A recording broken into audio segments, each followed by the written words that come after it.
General Bipin Rawat helicopter crash kadai chatpada karamna tokibano. December ki tang nipanda Indian Air Force ki chopper ma crash oikiduna India gi amna chorba General Bipin Rawat ka loinana mioi taramari sikhibagi wari asina Indian singi wakan nungahen kidre pelhen kidre kadai de chatpada karamna oikibano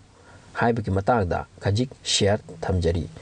mayamna hena khangra buwani Bipin Rawat laibak asigi ahan CDS ni haibase Chief of Defence Service actually mahagase Uttarakhand gi mioi ngarang ase Tamil Nadu gi Wellington da laiba Defence College ta program ama laiba jatni masigi Defence College ase yabna maming chatli Defence Services Staff College haina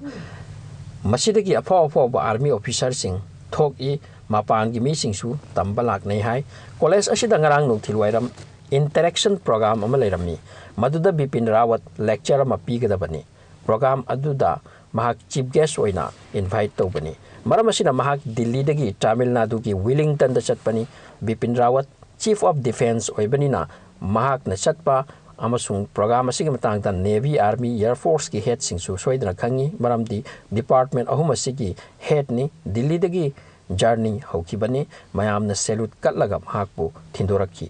airport ta special aircraft amana makoi bungai dun leiramle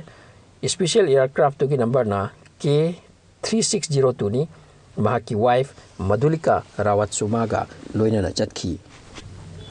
Delhi dagi mahaka loina na CDS ki officer ahum amadi security guard manga yauki hai aircraft crew ga loina na punna makoi mapanni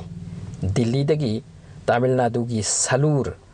da thunglaki masik Kannur district ki manungjan mafamni Delhi dagi makoi pung mapan da thoraki bani pung ani makhai pairabagi matungda Salur kaubu mafam asida thunglabani Salur airport tagi amuk Wellington da chatkadabani makoi Defence Service College ta Salur dagi Wellington gi athapa se kilometer 150 mukni hai VIP sing di Salur airport base tagi chopper ga ta chatnai maduda Air Force ki chopper MI 17 V5 MI 17 series ki helicopter ase lairamle Russia dagi lairak pani masigi helicopter ase maming lai thoine accident oigande aduga 2008 ta India na masi order tokibani 2016 dagi India da import oiraki masigi helicopter ase especially transportation da sijinai India da masigi helicopter ase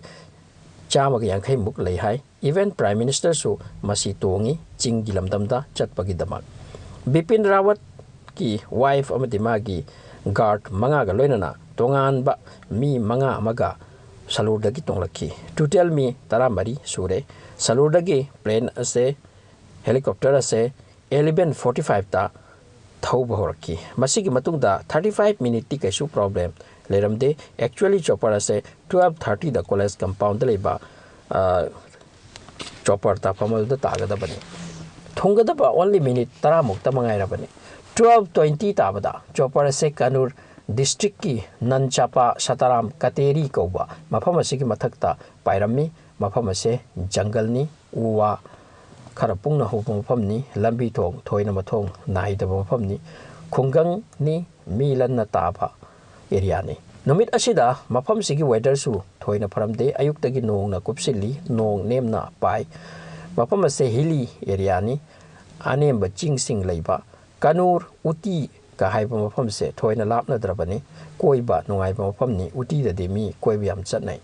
masigi Kateri mafam asida leiba Anganbadi yum amada nupa mana khanghaudana ui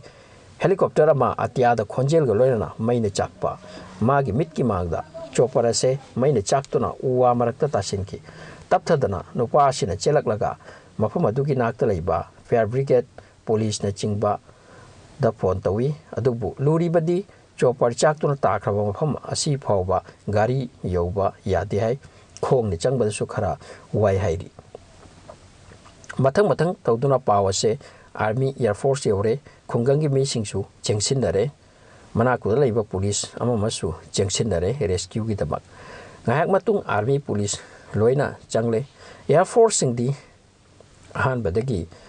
makhoi gi information lay adubu mafam da yorokpada hekta di yaponate chopper aduda kana yauri kana gino haibado khanglabasu makhoi hekta yoshin badiwana thoi पाव असे दिल्ली यौख्रे तमिलनाडु की chief minister नसु पाव असे की मतुंगदा तौफम थोप तौनब order तौरे अमरोम द चॉपर असे की ग्राउंड स्टाफ सिंगसु कांटेक्ट मांखरे तोंखिबा मीसिंग बिपिन रावत अमदि मागी वाइफ अमदि मागी फ्रेंड्स की खबर खंगबंगमदे अहान बता रेस्क्यू ऑपरेशन चथरमी मफम दु मैन पुंगांगांग सागली ऑपरेशन मतुंगदा मफम अदुदा फंगलुबा असिबसिंग यामना थीना चाकबा मरमना मसक अमता खंगबंगमद्रे हाय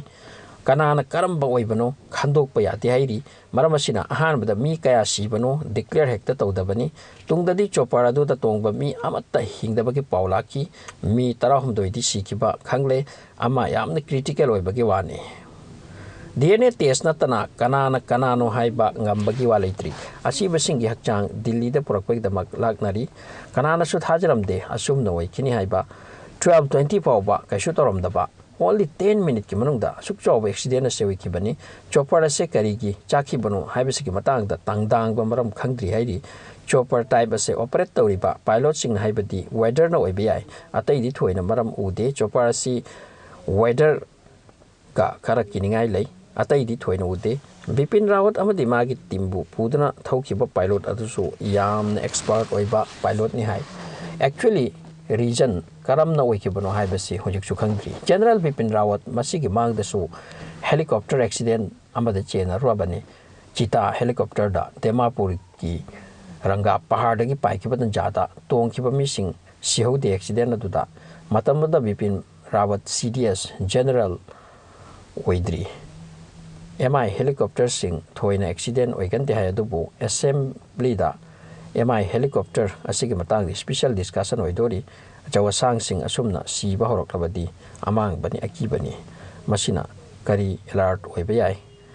haibagi matang da soidana khanaga dawri Bipin Rawat ki machanu pi ani ni hairi ama thajakre amana Delhi da ukiloiri